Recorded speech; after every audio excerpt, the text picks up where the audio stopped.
Hello, everyone. Welcome to today's PhD podcast. Today, I'm very glad to welcome Brian Hurley. Brian is a proud Tipperary man, and he studies in the whole area of applied linguistics. So we're going to be very, very interested to hear from Brian and about his PhD and the kind of research that he's undertaking, and just what he has in terms of career aspirations, and and just to give us some insight into how his life as a PhD researcher is here at the University of Limerick. So Brian, you're very welcome to this podcast, and thank you very much for taking the time. Hi Brian. So thank you so much for taking the time to be here today and to give your insights and your expertise with regard to your research. Could you just give us a little bit of background about yourself first, Brian? Yeah, so I suppose my academic career started in Waterford.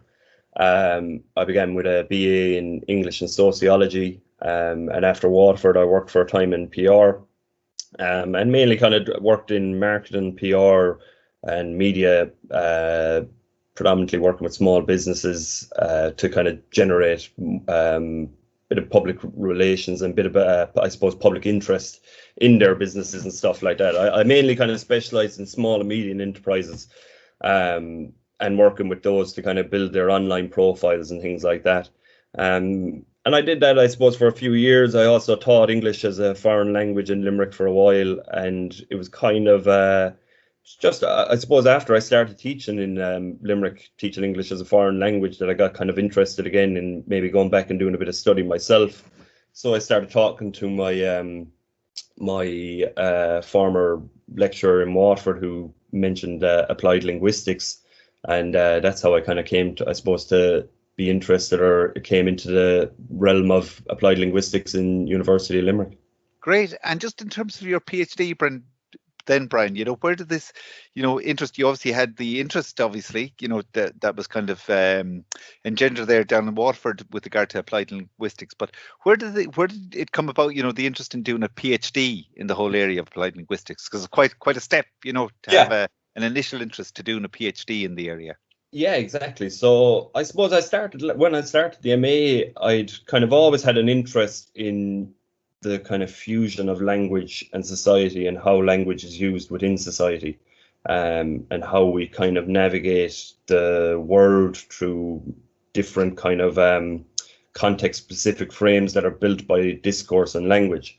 So I suppose I started off mainly just doing the MA, and it was only once I kind of started into the module of sociolinguistics and studying a bit more on how language impacts society and the role of language in society, that I kind of gotten into thinking about, okay, well, maybe I want to do a bit more further research into this and actually carry on and maybe make a career out of this, So I kind of actually got talking to my supervisor at the time, or the career head, or the module leader, Dr. Maria Reader, and she kind of told me, encouraged me, I suppose, to think of a topic to maybe go forward and do a PhD.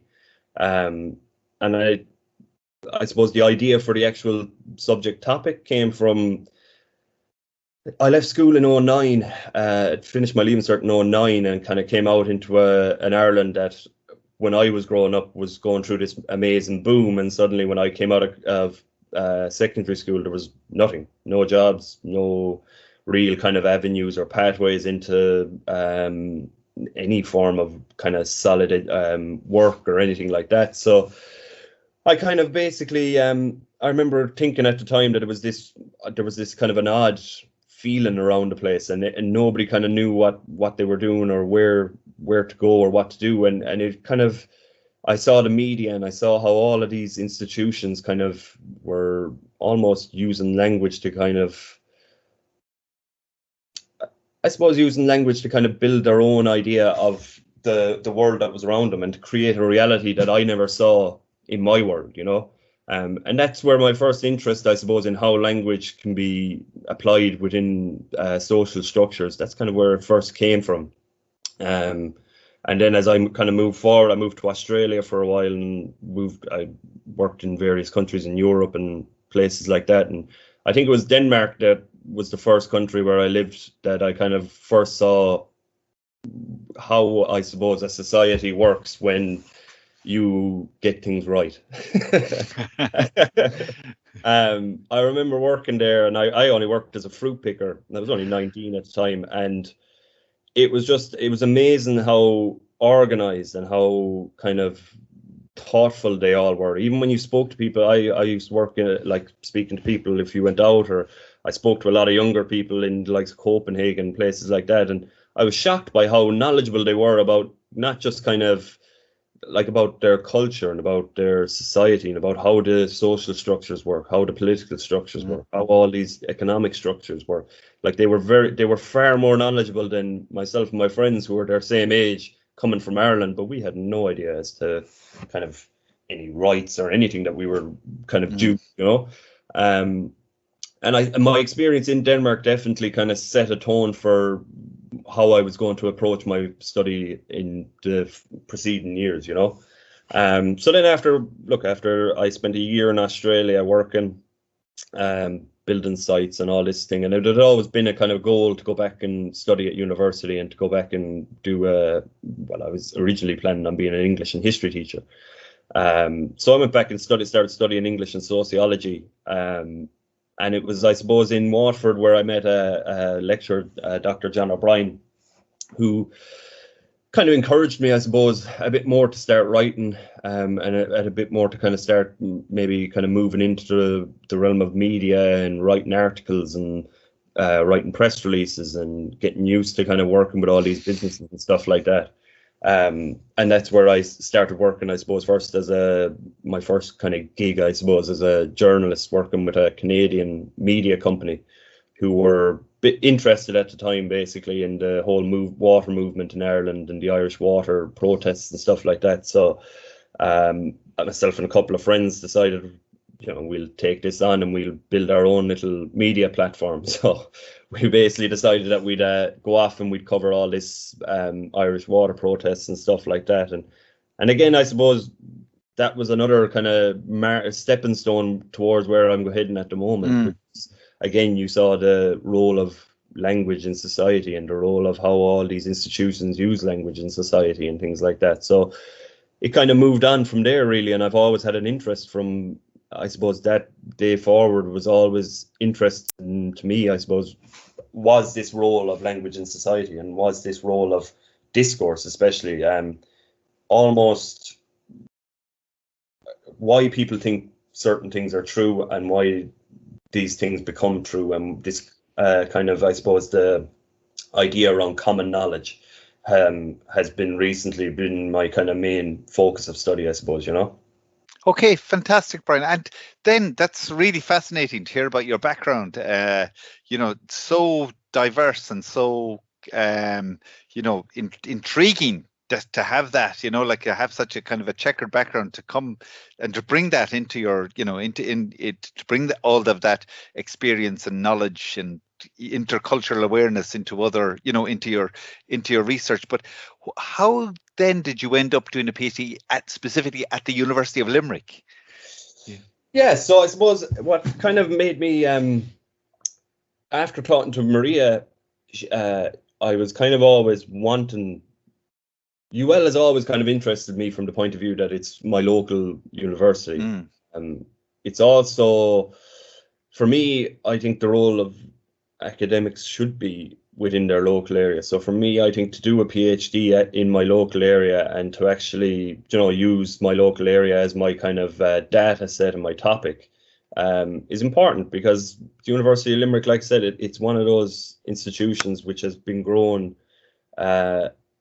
by, I suppose, over the last 20 years, I would say the University of Limerick has grown to this really solid, internationally recognized institution.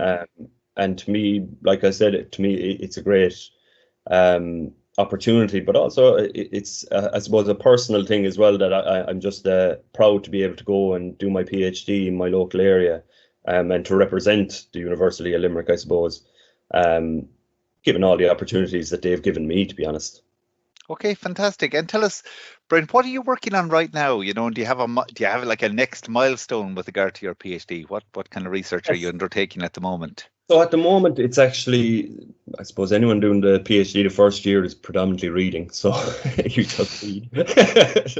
So like I suppose I'm kind of nearing the end of that process now. So now it's about developing what kind of case studies I'm going to look at, what my data set is going to be basically, and where I'm going to be looking into areas of kind of multinational corporations and different say tax-free zones within the Irish state and things like that. So it's about kind of narrowing it down now and narrowing down the literature so that I'm able to kind of look at my case study and go, okay, well, this is what I want to focus on from now on. I think it's a good idea, or I think it worked for me anyway, was to start very broad with your idea and narrow things bit by bit. So we're nearly approaching that stage now where we've just about nearly hit the nail on the head.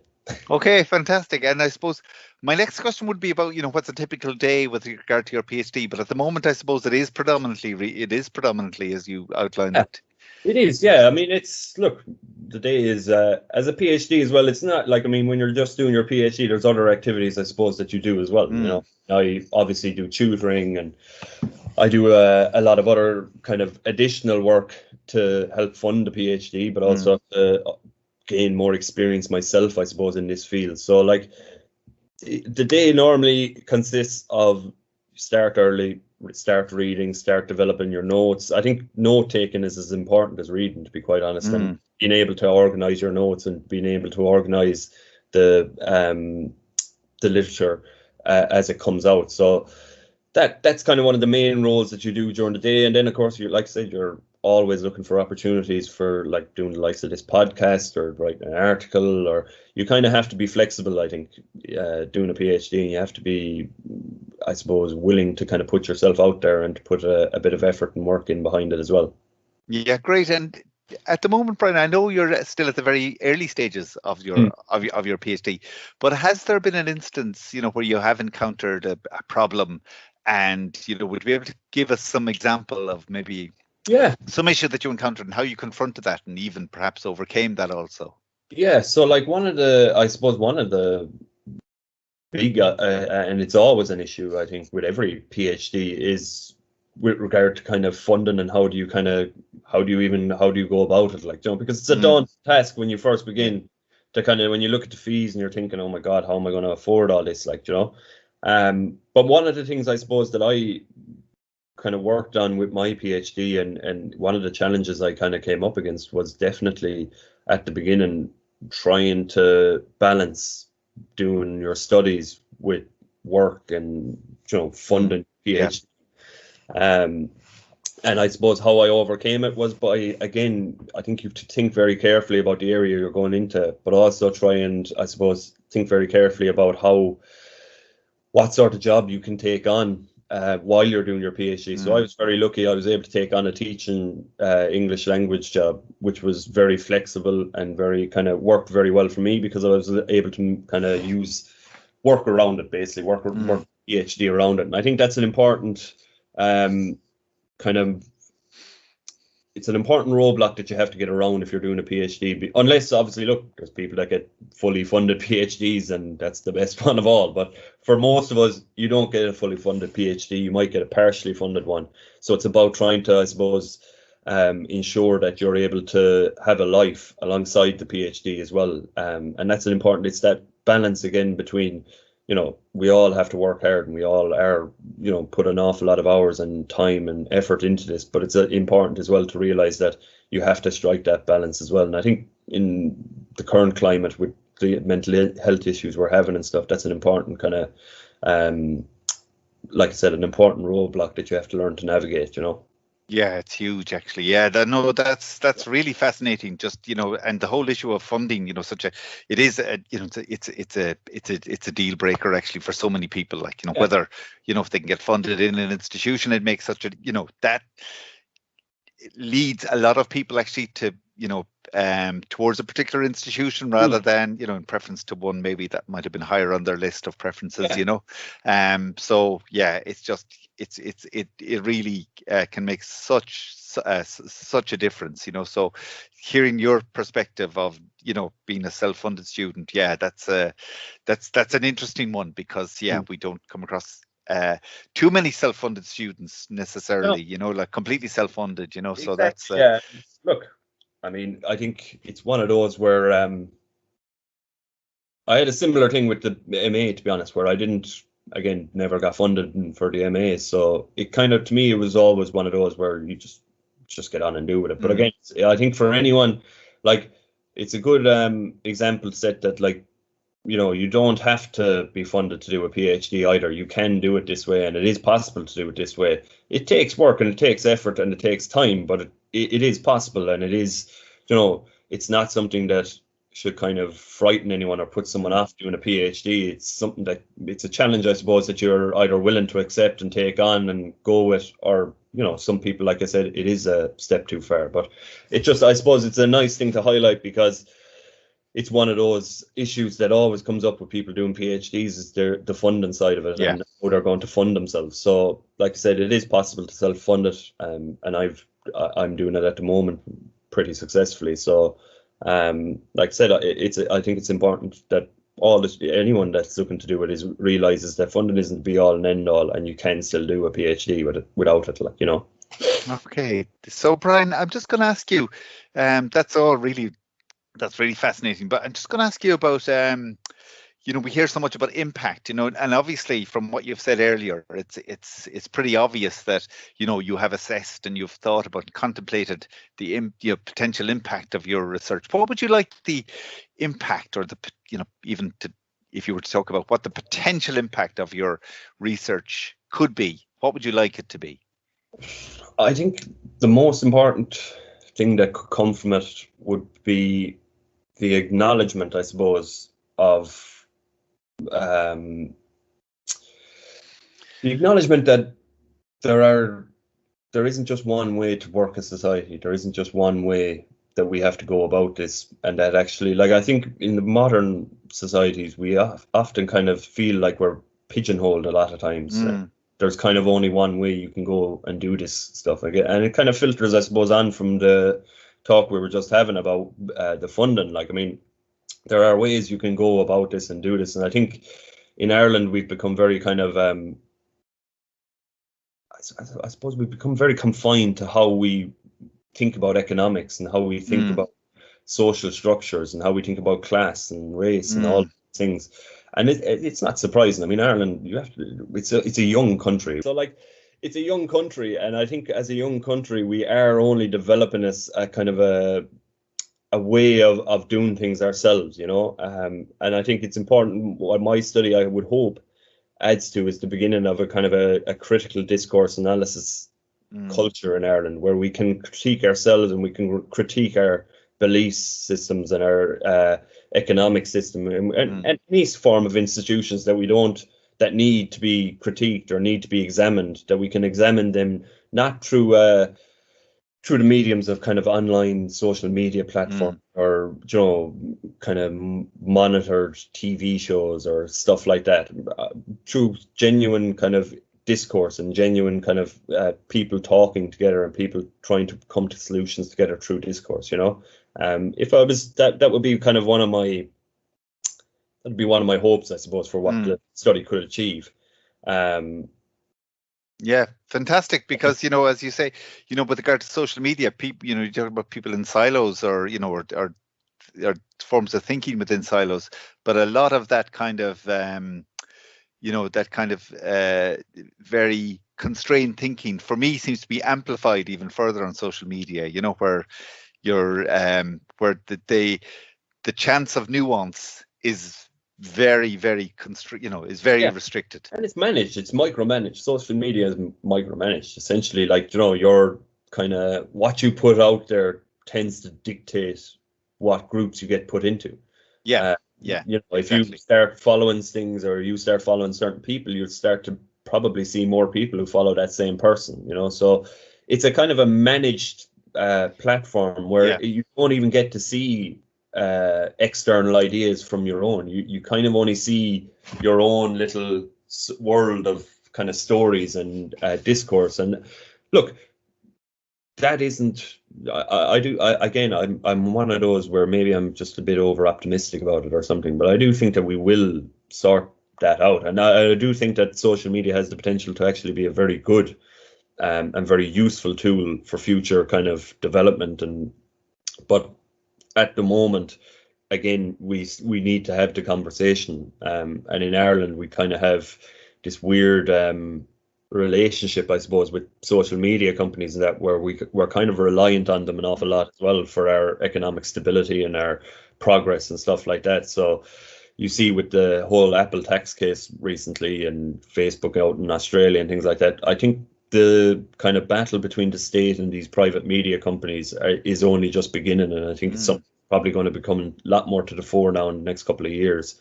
And I would imagine you'll see a lot more legislation and things like that over the next few years involved with it as well, you know?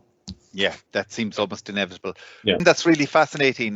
Could we just hear about, what your career aspirations would be after you graduate, And I presume it's not working for one of the big social media companies. But sorry. Depends on how much money they have. Yeah. No, I suppose ideally, like, I would love to, I'd love to go working for research, basically. But as well as that, I do believe that the creation of an institution, an Irish institution, that would examine issues of ideology based in media, that would examine issues of ideology based in political discourse, political campaigns, things like that. And that would work in a similar fashion to like the ESRI or CSO or any of these organizations that would basically would monitor and would provide information on the kind of ideological pointers that are often put in these kind of texts and talk that we're used to in everyday society, So that would be like, I would love to be a part of kind of a process like that, of creating an institution like that.